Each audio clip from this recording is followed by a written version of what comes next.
Hey everybody, my name's Lauren. I want to take the time to spread a little bit of information and awareness about gastroparesis. What is that? Well, it's a very rare and very debilitating disease. It is paralysis of the stomach, or delayed emptying.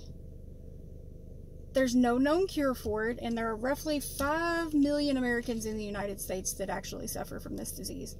There's not a whole lot of research or treatment options for people that suffer from this. There are medications that you can use for symptom management.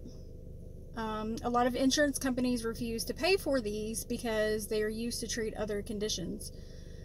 Most things that have been offered to me treat people with either cancer or AIDS, and since I don't have either one of those, my insurance has declined to let me use those medicines. There's another medication that is used for gastroparesis that is actually designed for gastroparesis, and it is very harsh medication. A lot of doctors do not like to prescribe it because the side effects can be pretty intense. And well, my insurance won't cover it anyway, so it doesn't matter. Gastroparesis is paralysis of the stomach or delayed emptying.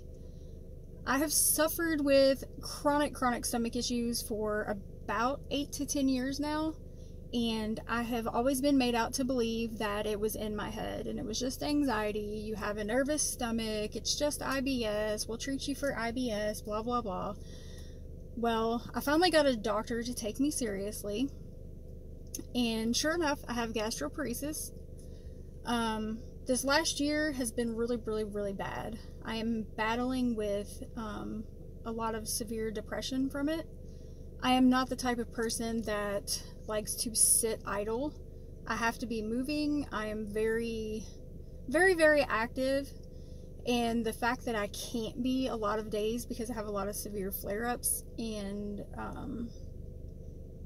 I just can't accept it. I'm struggling very hard to accept this disease. I used to work 2 jobs. I used to always volunteer at a wildlife place. I used to go out concerts anytime that I could, and now I'm spending 3 to 4 days in bed.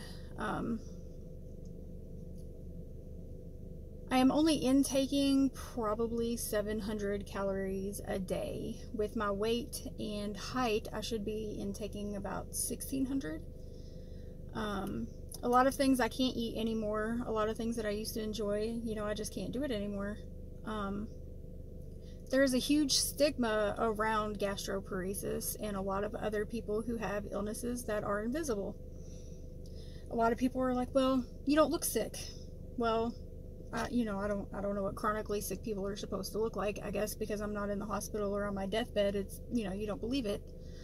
That was a lot of problem I was having with the medical field, actually. A lot of doctors were saying, well, your age and your symptoms, we don't need to do all these tests, you're fine. So I get treatment for anxiety. Doesn't help. I get treated for IBS, which, if you understand gastroparesis and IBS, the treatment is actually, they contradict each other. So they were treating me for chronic constipation. I was having to intake a lot of fiber. Well, fiber is a big no-no for gastroparesis. You can't digest it very well. So the doctors were actually making me sicker. The first week that I was diagnosed with gastroparesis, I took all fiber out of my diet. I felt amazing. My bowels were normal. I could go to the bathroom. I felt fine. So I just find it very funny that doctors would discriminate on illnesses, because it really doesn't discriminate against us on who it tries, on who gets sick. The symptoms that we experience are chronic nausea. I have it daily. I never get a moment's peace where I don't feel like I'm going to throw up. When I eat, I look pregnant. I look like I'm 6-7 months pregnant. I've actually been asked, when I was due. A A lot of people vomit constantly. A lot of people cannot even intake anything orally, period. A lot of us end up on feeding tubes for life because we can't eat anything. We can't intake anything orally, so we are not absorbing any nutrients from our food. At this point of the process with me, I am starting to lose a little bit of weight, not a whole lot. I'm still eating no matter how much it makes me sick, because I am trying to delay that from happening as long as I can.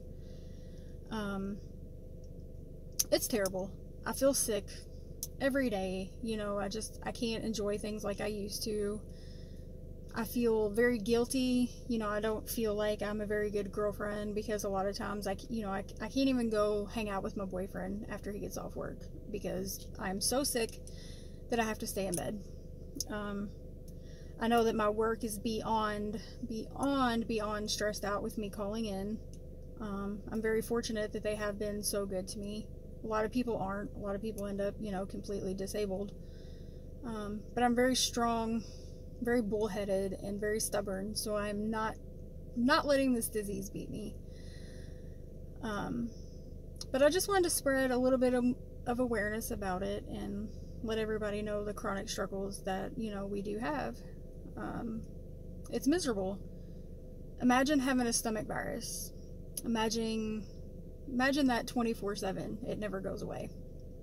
Imagine no longer being able to go out to eat. That's typical things that we do. The one thing that we need to survive is what's killing us.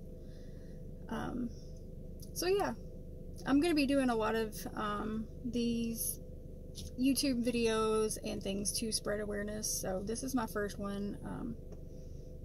I have social anxiety and I'm not a very eloquent speaker, so excuse me if I have stumbled across my words a bit. But yeah, so my next video is going to be a pie face challenge. I'm going to smash a pie in my face to raise money for this disease. So yeah, that should be pretty funny. So anyways, thanks for listening. I will explain a little bit more later.